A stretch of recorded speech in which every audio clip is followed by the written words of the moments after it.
Oi, gente, tudo bom? Sejam bem-vindos ao nosso curso de programação em MATLAB. Nessa aula a gente vai entender como a gente pode analisar dados. Então a ideia é o seguinte, você tem um resultado experimental e eu vou falar o que é esse experimental, só que na hora que a gente for analisar, a gente vai tentar analisar como se a gente não soubesse o que aconteceu e o que não era, o que a gente não sabe de nada, né? A gente não sabe o que foi o experimento e o que são os sensores. Ver se a gente consegue tirar alguma informação só dos nossos dados. Então a ideia vai ser carregar um arquivo.mat e interpretar os dados. E eu vou explicar o que é o experimento. O experimento foi uma análise modal de uma estrutura. Aqui está o esquemático dela. Basicamente, a gente tem 4 canais, que seriam o que entra nos nossos dados, o que mostram nossos dados, o que fazem. O primeiro é o martelo e 3 acelerômetros que estão na direção X, Y e Z. E eu vou mostrar melhor isso no MATLAB. E a ideia, o que é pra gente ter como um dado esperado? A gente tem um sistema dinâmico e quando ele tá no domínio do tempo, é isso aqui bonitinho. A gente fez esse plot na aula de funções anônimas. E quando a gente passa pro domínio da frequência, ele tem que virar algo desse tipo. Não é igual, tá? Não é o mesmo sistema esses dois. Mas a ideia é a mesma, que quando a gente tá na frequência, é para ele ter esses picos, que são os picos de ressonância do nosso sistema. Então é isso que a gente tem que ter no MATLAB, alguma coisa parecida. Mas vamos analisar os dados como se a gente não soubesse de nada. Então, essa que é a ideia. Vamos para o MATLAB. Bom, gente, aqui no MATLAB, a primeira coisa vai ser carregar o arquivo. Então, a gente vai escrever load. O nome do arquivo é 271-y. Vou dar tab, beleza. Esse é o nome do arquivo. Eu vou explicar o porquê do nome. Eu devia ter pegado um nome melhor, mas a gente teve que fazer medição de 50 pontos. Então, isso aqui representa o ponto dele. E ele começou no ponto... Nossa, foi tudo aleatório esses números de pontos, então não tem sentido. Só que esse ponto é o ponto que tá no CAD, então eu sabia achar o ponto do meu projeto, então era muito fácil. Por isso que eu escolhi esse ponto assim, estranho. O menos Y é a direção, então a gente bateu em menos Y, provavelmente, e é só isso. Então, a gente tem... nos dados que eu recebi, eu também vou ter o dado em X ou menos X, eu não lembro a direção, em Z ou menos Z. E vou ter 3 dados para um ponto e assim por diante para todos os pontos, né? Então é muitos dados. Só que não importa, porque eles têm que ter o mesmo comportamento e eu vou explicar mais adiante. Mas vamos supor que a gente não sabe o que são esses dados. Vamos dar um RUS aqui, vamos ver o que é cada coisa. A gente tem a primeira coisa que é esse chain comment. O que esse chain comment é? Ele na verdade é um comentário do canal, né? Chain comment tá vazio. Por quê? Porque não tem comentário, a gente não fez nada. Aqui o nome aqui vai dar pra gente o nome dos canais. Então, se eu vir aqui chain name, ele deu o canal 1, o I1, I2, I3 e 4. Novamente, acho que nada muito importante assim. A gente já consegue ver quantos canais tem, né? Então, é uma coisa bacana, ó. Eu tenho 4 coisas aí. Então, eu não sei o que são essas coisas, mas eu tenho 4 canais. Se eu vir chain number, ele vai dar os números. Aí também já é bem importante, porque aqui ele deu pra gente uma string, né?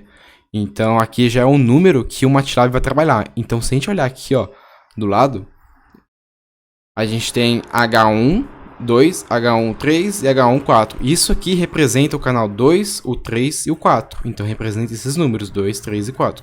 Então já é uma coisa bem importante a gente saber. Então, beleza, a gente tem esse dpinfo, que eu acho que vai dar uma coisa bem chata. Novamente, a gente não consegue entender muito bem. A gente consegue ver que tem uma parte real, imaginária, metros por segundo por Newton. É alguma coisa que a gente consegue interpretar. O que a gente pode ver?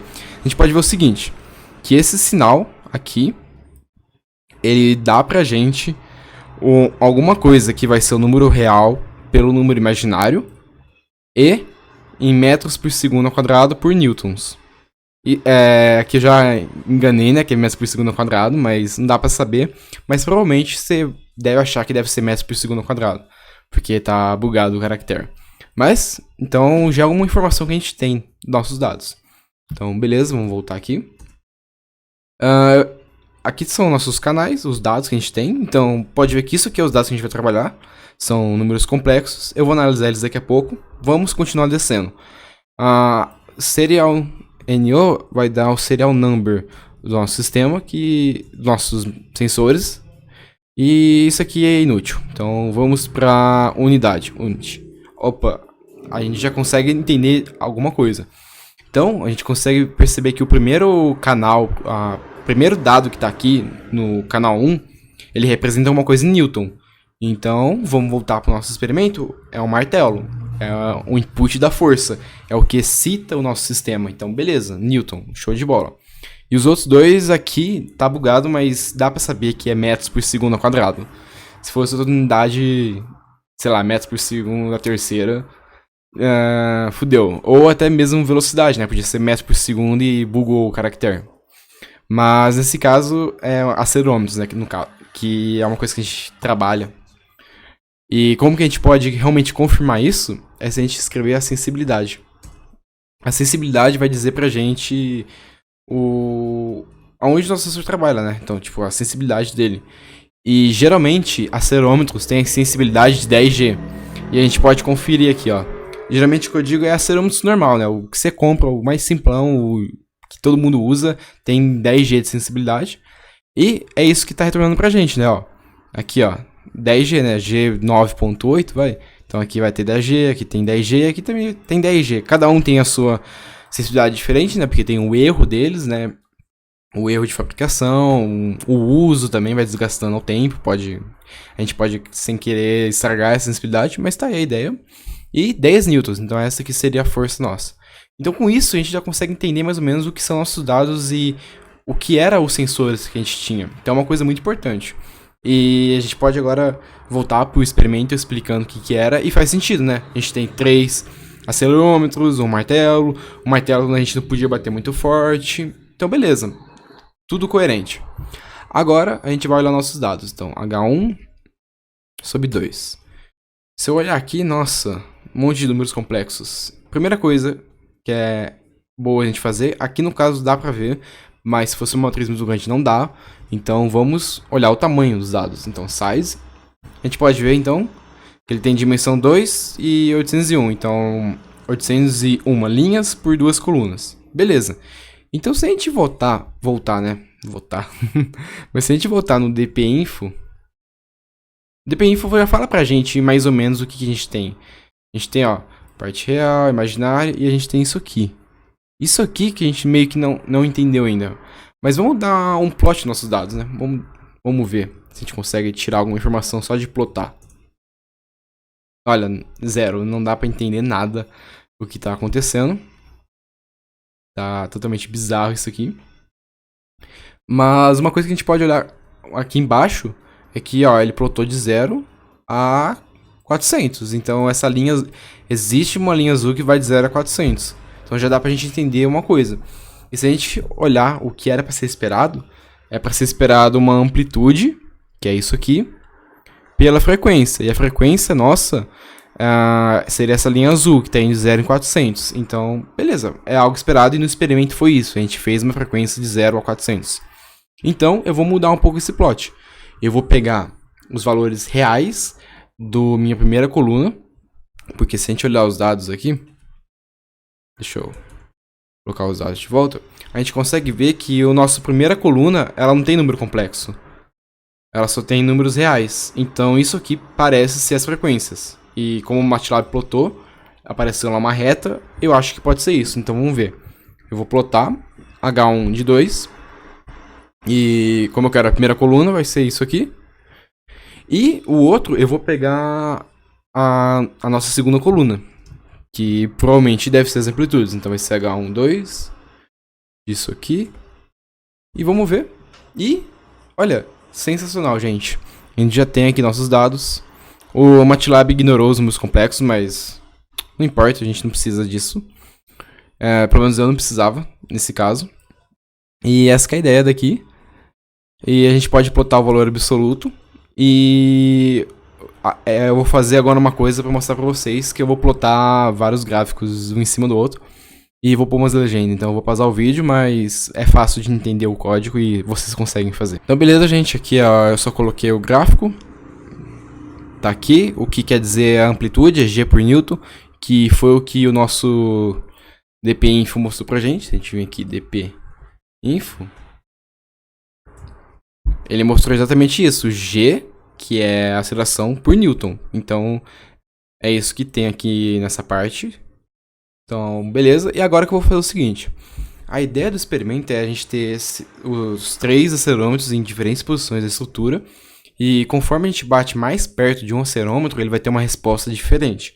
Diferente que eu digo, ele vai ter mais amplitude ou menos amplitude. Só que a frequência tem que ser a mesma. Então, eles têm que ter o pico no mesmo lugar. O que pode acontecer é de... Vamos voltar aqui para esse daqui. Por pico, eu quero dizer esse ponto aqui no eixo X. Seria aqui ou aqui, que é onde sobe ou desce, onde tem essas variações. O que pode acontecer é que às vezes tem algumas regiões que um sensor não consegue captar, porque é ponto nodal daquele modo específico, mas os outros sensores vão conseguir captar. Por isso que a gente tem 3 sensores em 3 direções diferentes, para garantir isso. Então agora eu vou plotar essa figura, que eu vou só colocar algumas coisas a mais. E beleza, então a gente pode dar uma olhadinha nesses dados e ver que tá coerente, porque ó, eles estão tendo uns picos nos mesmos lugares, só que com amplitudes diferentes. Aqui, por exemplo, é esse aqui tá um pouquinho mais pra lá, mas não tem nenhum problema. E deixa eu ver se tem, ó, esse aqui, por exemplo, esse aqui, o azul, ele pegou muito bem essa amplitude. Bastante. Só que o vermelho ou laranja aqui, ele não pegou quase nada, né? Então, essa que é a ideia. E deixa eu ver se eu consigo ver alguma região que não pegou. Eu não sei se eu vou conseguir. Eu não sei se eu consigo ver agora de cara, assim. Alguma região específica que um sensor pega e o outro não pega. Mas dá pra perceber, ó, que aqui, por exemplo, igual aquele lá, ou aqui mesmo, né?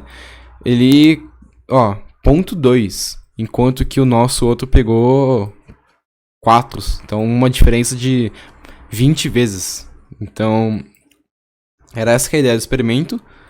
E era essa que é a ideia desse vídeo. É vocês entenderem como que a gente pode ler os arquivos .mat. E vai ser uma coisa muito comum, principalmente se for dado experimental. Vai ter o número de canal, vai ter a informação, sensibilidade, unidade e essas coisas. E como que a gente pode tentar interpretar essas coisas de alguma forma sem ter um conhecimento prévio, sabe? Só usando a nossa intuição de cientista e engenheiro. Então, era isso, gente. Então, por favor, se inscreva no canal, ative o sininho e compartilhe o vídeo com seus amigos. E até a próxima aula.